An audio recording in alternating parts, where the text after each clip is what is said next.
Oke, kita lanjutkan yang part kedua ya, yaitu tentang algoritma SPK. Jadi di sini kita akan membahas tentang algoritma apa saja yang sering digunakan di dalam soft computingnya SPK ya.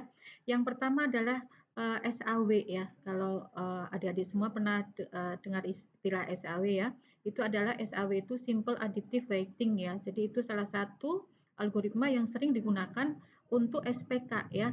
Biasanya itu digunakan untuk pembobotan ya. Nah, biasanya ada pembobotan di situ. Kemudian mungkin ada orang sering pakai juga dengan AHP ya. AHP itu analytical hierarchy process ya. Jadi di hierarki ya atau di bertingkat ya. Jadi bisa pakai SAW, bisa pakai AHP, bisa pakai decision tree. Ada juga yang suka decision tree ya.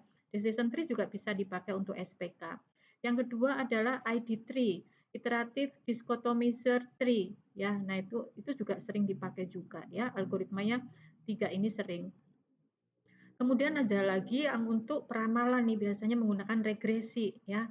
Dia sering menggunakan regresi ya, biasanya reglog ya, logistic regression ya, reglog ya. Kemudian ada TOPSIS ya, technique for order preference by similarity to ideal solution ya. Ini juga ada beberapa peneliti yang menggunakan TOPSIS juga. Nah, kemudian ada logika fuzzy, ya ini juga sering digunakan di dalam SPK ya, logika kabur gitu ya. Jadi kita bisa melihat nih logika untuk menangani data yang kabur. Kabur itu kan sesuatu yang tidak pasti ya, tidak pasti atau ambigu. Nah, data yang tidak pasti atau ambigu kita bisa selesaikan dengan algoritma logika fuzzy ya. Bisa juga dengan artificial neural network ya atau ANN ya. Nah, ini biasanya kalau ANN dipakai untuk ini pembelajaran yang berbasis iteratif ya, yang berbasis pengalaman yang mengenali pola itu dia berulang-ulang ya. Nah, itu ya. Jadi ada SAW, TOPSIS, ya regresi, kemudian AHP dan lain-lain itu adalah algoritma-algoritma yang sering digunakan ya.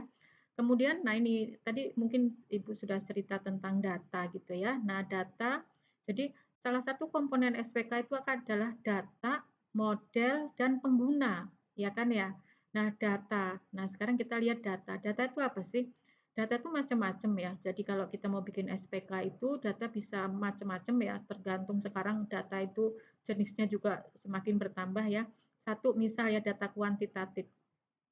Data kuantitatif itu biasanya datanya itu dapat diukur yang dinyatakan seperti angka ya, angka ya. Jadi yang bisa dinyatakan dalam angka itu berarti kuantitatif ya.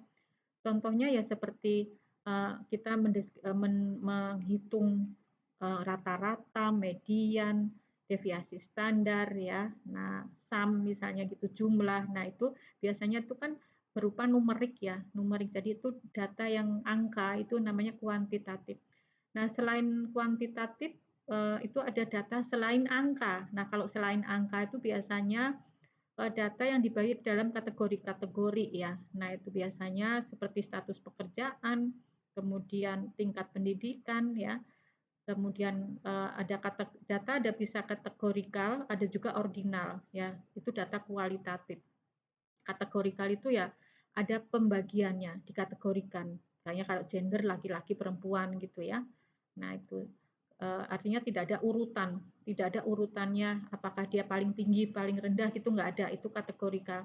Tapi kalau ordinal itu adalah data yang berhubungan dengan urutan, jadi ada nilai urutan di situ. Seperti kalau Anda sering mendapat nilai ya di kampus ya, di mata kuliah ada nilai A, B, C, D, E gitu ya. Berarti nilai A kan lebih tinggi dari B. Ya kan nilai B lebih tinggi dari C. Nah, nilai C lebih tinggi dari D gitu kan. Nah, itu berarti ada urutan. Jadi A itu lebih tinggi dari B. Nah, itu namanya data ordinal. Kalau kategorikal ya hanya per kategori aja, misalnya kategori gender. Berarti kan laki-laki, perempuan gitu ya. Nah, itu kategorikal. Itu data kualitatif. Tapi kalau data history itu biasanya berhubungan data masa lalu. Jadi kita punya dataset yang sudah dikumpulkan dari tahun-tahun sebelumnya. Nah, itu bisa dipakai untuk data SPK, data history namanya, ya. History tentang penjualan ya. Berarti dia penjualan 1 tahun lalu, 2 tahun lalu, itu bisa kita gunakan untuk data SPK. Kemudian data waktu. Nah, data waktu itu biasanya data yang berupa data temporal ya. Jadi data temporal itu berkaitan dengan waktu. Seperti tren penjualan dari bulan ke bulan, bulan ke tahun gitu ya. Nah, itu sangat penting digunakan. Misalnya kita mau lihat pola trennya itu seperti apa, biasanya berupa data temporal. Data temporal itu berdasarkan waktu. Kemudian ada data, sering kita lihat ada data sensor ya, data sensor. Jadi data sensor itu biasanya data yang diambil dari sensor-sensor yang terpasang sehingga data itu diambil secara real time.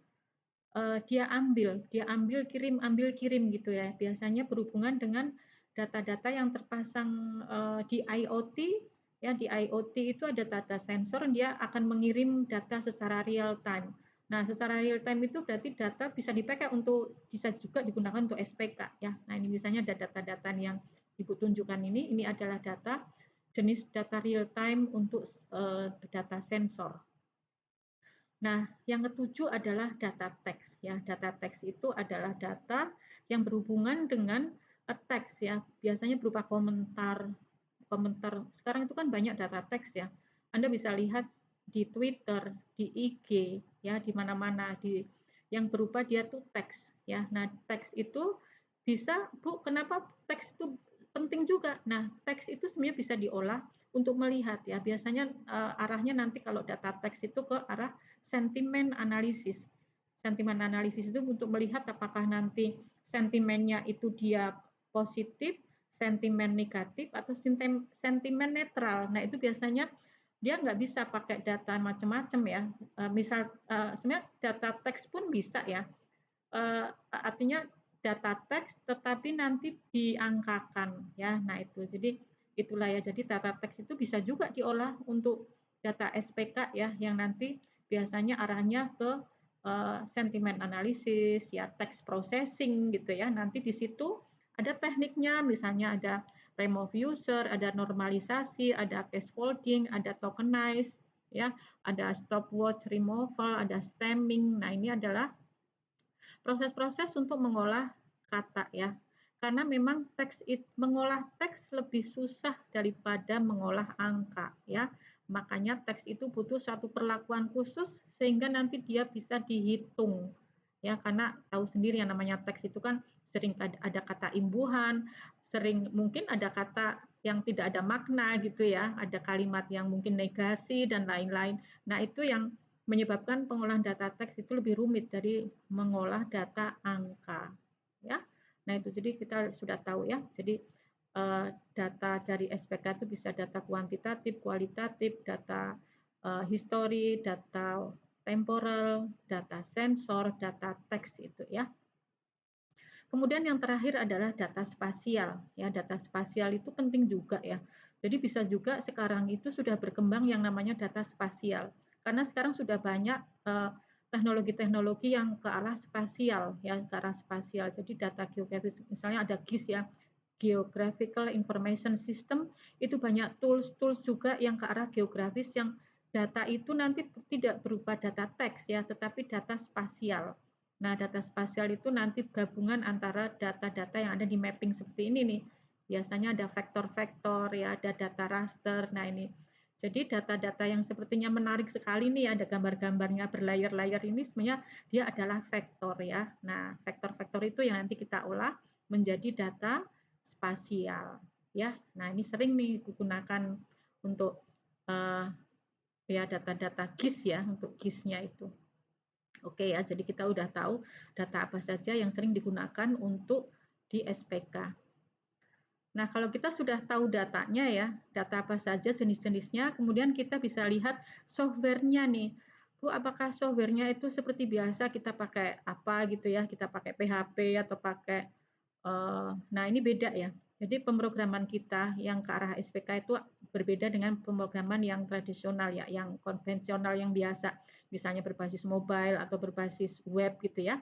Karena kita berbasis logic di sini. Jadi software yang digunakan adalah biasanya cukup sederhana ya. Kalau codingannya tidak terlalu riweh gitu ya. Nah, jadi software-nya biasa yang digunakan seperti pakai Excel pun bisa ya.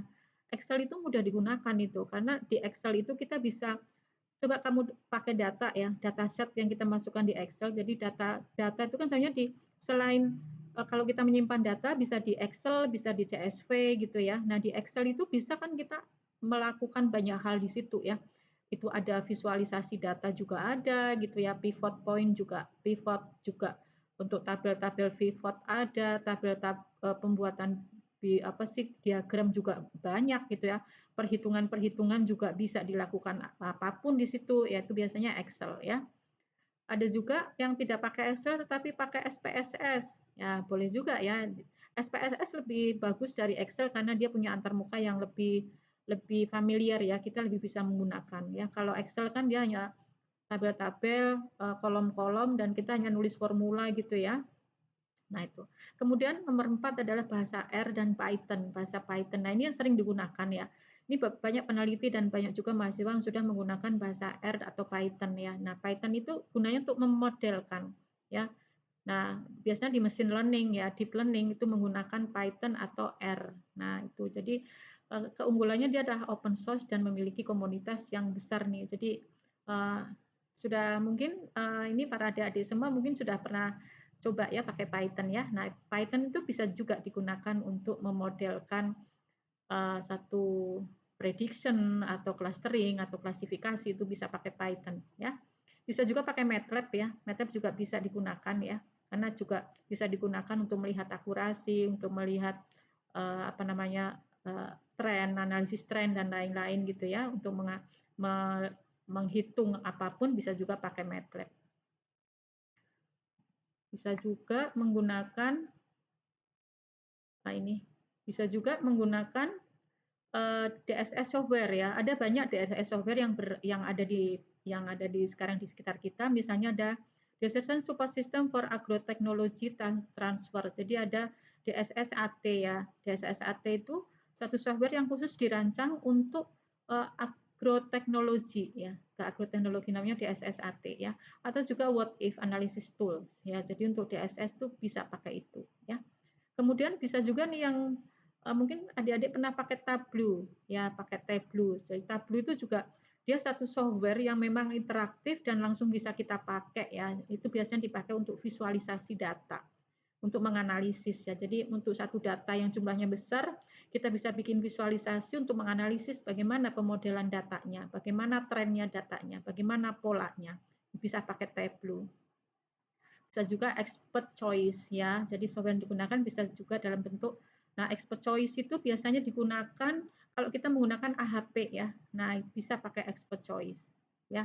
Nah, di antara ini mana kalian yang sering pakai? Mau pakai Tableau atau pakai MATLAB atau pakai mungkin kalau mahasiswa sering pakai yang itu ya, pakai yang Python ya atau bahasa R ya. Ada juga Orange, sekarang juga ada Orange juga ada ya. Nah, setelah kita tahu ya kira-kira tadi penggunaannya software apa yang sering digunakan, kemudian datanya dalam bentuk apa. Nah, sekarang kita lihat ininya, contoh penggunaannya. Nah, contoh penggunaan misalnya untuk kasus pemilihan karyawan. Nah, untuk kasus pemilihan karyawan gitu ya, kita bisa pakai Excel dan SPSS ya. Deskripsinya mungkin ada satu perusahaan yang menggunakan SPK untuk menganalisis data pelamar. Jadi kadang liar juga yang lamar misalnya ribuan. Kita mau lihat nih dari pengalaman kerja, pendidikan dan keterampilan itu yang mau diterima siapa gitu ya. Nah, itu kita bisa pakai Excel biasa atau SPSS yang kriterianya adalah misal untuk mencari siapa yang diterima sebagai di antara ribuan orang pelamar, siapa yang mau kita terima. Nah, kita bisa melihat dari sisi pendidikannya, dari sisi pengalaman kerjanya, dari sisi soft skill-nya, dari sisi pendidikan, ijazah terakhir dan lain-lain. Nah itu, jadi kita bisa pakai juga model algoritma AHP ya, metode AHP. Kemudian ini sih contoh penggunaan misalnya tadi untuk pemilihan karyawan, bisa untuk diagnosis penyakit. Nah ini sering juga nih diagnosis penyakit, karena kan penyakit tidak ada yang fix ya. Dokter satu dengan dokter yang lainnya aja mungkin ya diagnosisnya bisa beda. Nah kita bisa bikin satu sistem pakar penyakit untuk melihat ini berapa persen kena penyakit A, berapa persen kena penyakit B gitu ya. Nah, itu jadi kita bisa melakukan satu pembelajaran di dalam mesin kita ya untuk melihat ini sebenarnya kena penyakit jantung atau tidak gitu. Berapa persen kemungkinan penyakit jantung, berapa persen kemungkinan tidak gitu ya. Nah, itu ada kita bisa SPK-nya untuk mendiagnosis satu penyakit. Kedua, bisa juga untuk pemilihan supplier ya. Kita bisa menggunakan Topsys ya. Pemilihan supplier mungkin kita di antara supplier yang banyak itu mungkin kita mau milih nih supplier mana yang paling cocok. Nah, mungkin kita bisa lihat dari kriteria mereka menawarkan harga berapa, kualitasnya bagaimana, lokasi suppliernya di mana, sehingga kita bisa memilih oh supplier A yang mau kita pilih atau supplier C yang mau kita pilih ya mungkin berdasarkan lokasi tempatnya, berdasarkan kredibilitasnya, berdasarkan harga yang mereka tawarkan gitu ya. Nah, itu bisa dipakai untuk penggunaan SPK untuk suatu perusahaan apakah memilih supplier A, B atau C gitu ya. Jadi dia bisa menggunakan DSS ya. Bisa juga untuk merencanakan investasi ya. Bisa juga digunakan untuk lokasi bisnis. Nah, bisa juga nih kita mau melihat nih lokasi mana yang paling cocok untuk kita mau melebarkan sayap membuka pabrik baru misal gitu ya. Nah, kita bisa lihat nih kondisi di dalam kita bisa gunakan datanya berupa data spasial di situ. Ya, nah itu bisa seperti itu. Oke ya. Nah, tadi kegunaannya banyak sekali ya. Hampir semua elemen organisasi apapun aktivitinya itu dia bisa menggunakan SPK.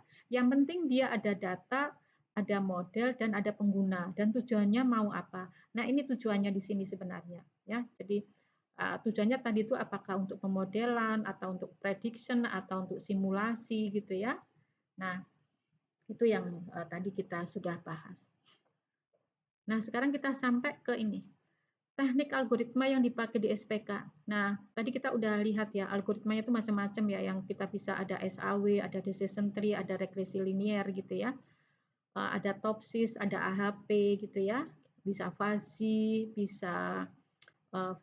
bisa ANN, artificial neural network ya. Nah, itu semua sebenarnya digunakan untuk apa sih, Bu? Nah, ini. Jadi, itu semua sebenarnya teknik-teknik kayak tadi untuk ada AHP, TOPSIS, kemudian SAW, ya, kemudian ada ROCLEC, ya, kemudian ada decision tree, ya. Nah, itu sebenarnya digunakan untuk ini. Untuk tujuan fungsionalitasnya adalah ada 4. Ya, jadi yang pertama adalah bisa untuk digunakan untuk clustering, ya untuk klaster. Jadi dia mengklaster misal untuk mengklaster pelanggan-pelanggan ya berdasarkan berdasarkan tingkat gajinya misalnya gitu atau berdasarkan pola perilaku itu bisa untuk mengklaster itu. Kemudian juga untuk memprediksi ya ini jadi prediction. Jadi algoritma tadi ya. Jadi kita harus tahu nih kita menggunakan SAW. Fungsinya untuk apa? Mau clustering, mau klasifikasi atau prediksi atau asosiasi. Nah, kita harus tahu dulu karena tidak setiap algoritma itu cocok ya. Jadi kita harus pilih sesuai dengan fungsinya ya. Jadi kita bisa memilih untuk clustering kah, untuk prediksi kah, atau untuk klasifikasi ya. Jadi klasifikasi itu agak berbeda dengan clustering ya. Jadi kalau clustering itu dia kelompokkan berdasarkan kesamaannya ya. Kalau klasifikasi itu kita sudah mengelompokkan data itu berdasarkan kategori yang kita udah tentukan sebelumnya. Ya, misalnya kita kategorinya ada 3 ya. Kita mau bagi data itu menjadi 3 kategori ya. Nah, berarti ya udah di antara sekian ribu data itu masuk ke data A, data B, data C. Kita udah tentukan dulu kategori A itu jika apa, B itu jika apa. Nah, itu kalau kita udah tentukan sebelumnya itu masuk ke klasifikasi. Kalau clustering itu dia akan mengelompokkan sendiri berdasarkan kesamaannya. Ya. Jadi itu ya. Jadi itu bedanya clustering sama klasifikasi. Kalau asosiasi biasanya digunakan untuk hubungan antar variabel di dalam dataset ya. Misalnya untuk mengetahui analisis keranjang belanja ya untuk mengetahui nih biasanya kalau asosiasi itu gini, ada orang yang dia beli, ada orang lain beli, nah kira-kira 2 orang itu yang sama belanjaannya sama uh, si A juga beli barang apa, si B juga beli itu juga. Nah itu jadi biasanya digunakan untuk manajemen retail itu ya. Jadi untuk mengetahui produk mana yang sering dibeli secara bersamaan. Nah, kalau kita udah tahu secara bersamaan kan berarti dari pihak manajemen di situ kita bisa, oh berarti kita letakkan itu data-data kalau bersamaan di dekatnya, jangan dijauhkan gitu ya. Jadi penataan di satu toko atau retail itu biasanya juga punya punya standar masing-masing ya, sendiri-sendiri gitu ya. Nah, kalau kita sudah punya model untuk melihat asosiasi ya, karena datanya kan biasanya ribuan di situ untuk supermarket. Nah, kita bisa melihat barang-barang apa yang sering digunakan atau sering dibeli secara bersamaan. Nah, itu ya. Jadi kita harus tahu nih, kira-kira algoritma tadi yang kita pakai itu mau digunakan untuk apa? Mau clustering, mau classification, mau prediction, atau mau asosiasi. Ya, itu ya. Tuh. Ini contoh aja sih. Saya kasih contoh case study ya. Jadi contoh case study itu misalnya ada satu perusahaan ingin memprediksi harga jual berdasarkan, nah ini harus ada dataset ya. Ini saya sebenarnya ada dataset nih.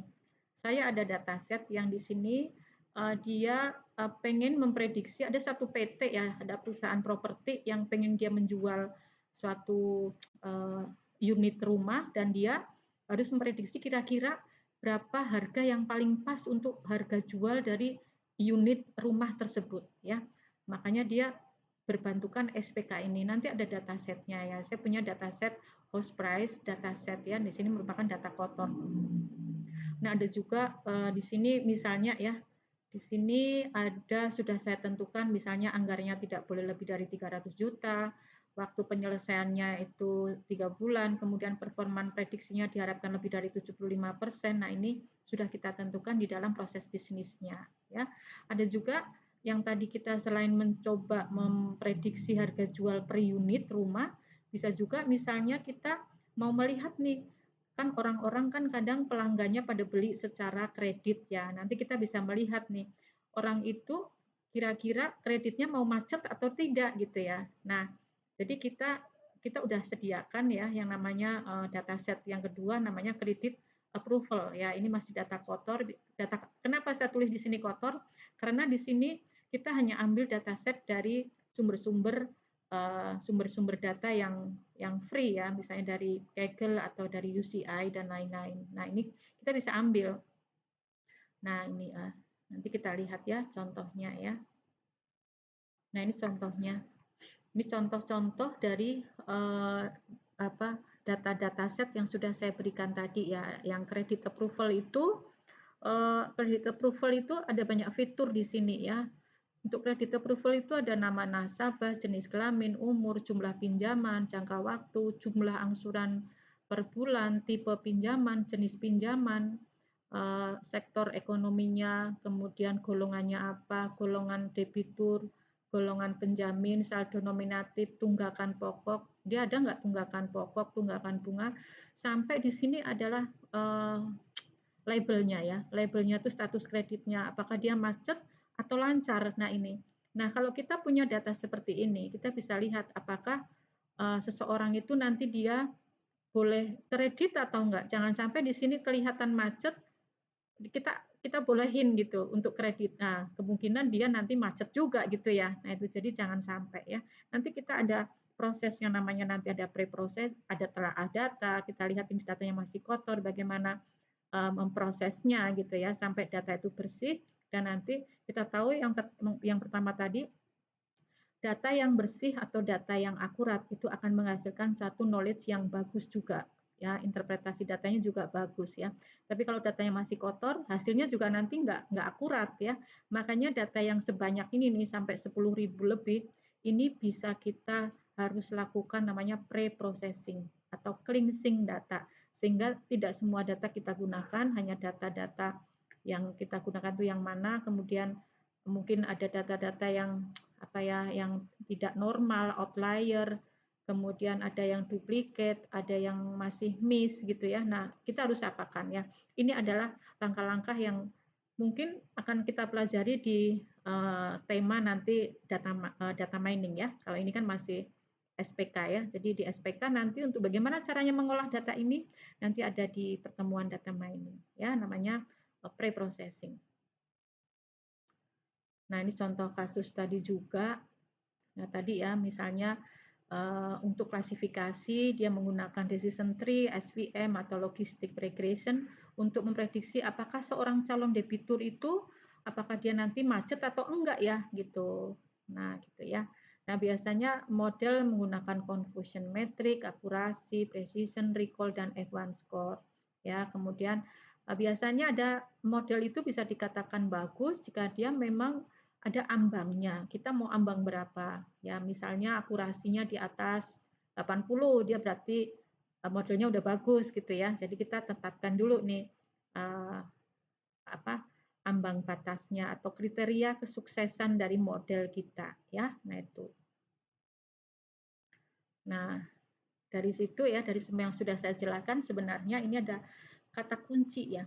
Nah, akhir dari semua yang sudah saya jelaskan adalah SPK ini kan adalah sesuatu tools atau program yang kita buat ya, yang butuh dukungan data, butuh dukungan orang yang mengerjakan gitu ya, Nah, makanya di sini kita bisa bagi ada 7 kriteria kesuksesan kita menggunakan SPK ya. Yang pertama adalah kualitas data, kedua model yang tepat, kemudian analisis yang mendalam, kemudian user friendly interface, integrasi sistem, pelatihan dan dukungan pengguna, sama evaluasi pembaruan yang berkala. Nah, ini penting ya. Jadi ini ada 7 keberhasilan. Jadi kualitas data itu harus datanya akurat, relevan, dan terkini. Ya, jangan sampai kita menggunakan data yang sudah lama ya, yang sudah tidak bisa kita pakai ya. Kemudian model yang tepat berarti kita harus sesuaikan algoritmanya sudah sesuai ya. Kemudian analisis yang mendalam berarti kita benar-benar harus menganalisis, menginterpretasi dari hasil model yang sudah kita buat ya. Kemudian user friendly interface harus ada karena ini nanti ada orang yang menggunakan gitu ya, harus punya interface yang memang mudah digunakan untuk orang ya, walaupun di situ interface-nya mungkin tidak sebagus kalau kita UI UX-nya seperti membuat web itu enggak sih ya. Jadi UI UX di sini sangat simpel ya. Kemudian integrasi sistem. Jadi usahakan sistem SPK ini terintegrated dengan seluruh elemen di dalam organisasi tersebut ya. Nah, biar bisa memaksimalkan efisiensi. Jadi kita tinggal tarik aja datanya. Kemudian pelatihan dan dukungan pengguna ini penting ya. Jadi jangan sampai kita punya SPK bagus, DSS bagus, tapi nggak ada yang gunakan karena orangnya males gitu ya, nggak bisa gunakan. Nah, jangan sampai seperti itu ya. Jadi mubadir nanti. Harus ada pelatihan dan dukungan. Yang terakhir adalah evaluasi dan pembaruan yang berkala. Nah, ini penting ya. Kalau sudah kita membuat itu udah bagus semuanya, nah itu harus selalu diperbaharui dan kita evaluasi untuk melihat apakah model serta data yang digunakan saat ini itu masih relevan nggak sih dan masih efektif nggak sih gitu untuk yang sekarang, apakah perlu ada pembaruan dan lain-lain gitu ya. Mungkin karena sudah lama nggak diperbarui, datanya juga nggak diperbarui, datanya sudah beda dengan yang ada sekarang. Nah, jadi kita harus selalu evaluasi dan kita perbarui secara berkala. Nah, itulah kunci keberhasilan dari DSS. Oke ya. Oke, kalau gitu ini sudah ini sudah quote ya. Jadi setiap hari adalah kesempatan baru untuk selalu belajar dan tumbuh, maka jangan pernah berhenti untuk mempelajari segala hal sesuatu pengetahuan yang baru. Itu ya, itu quote dari saya untuk akhir dari tema hari ini yaitu tentang SPK. Ya. Thank you, terima kasih atas semua yang tadi sudah mendengarkan saya. Ya, mudah-mudahan apa yang sudah saya sampaikan ini bisa bermanfaat bagi kalian semua. Sekian saya akhiri. Wassalamualaikum warahmatullahi wabarakatuh.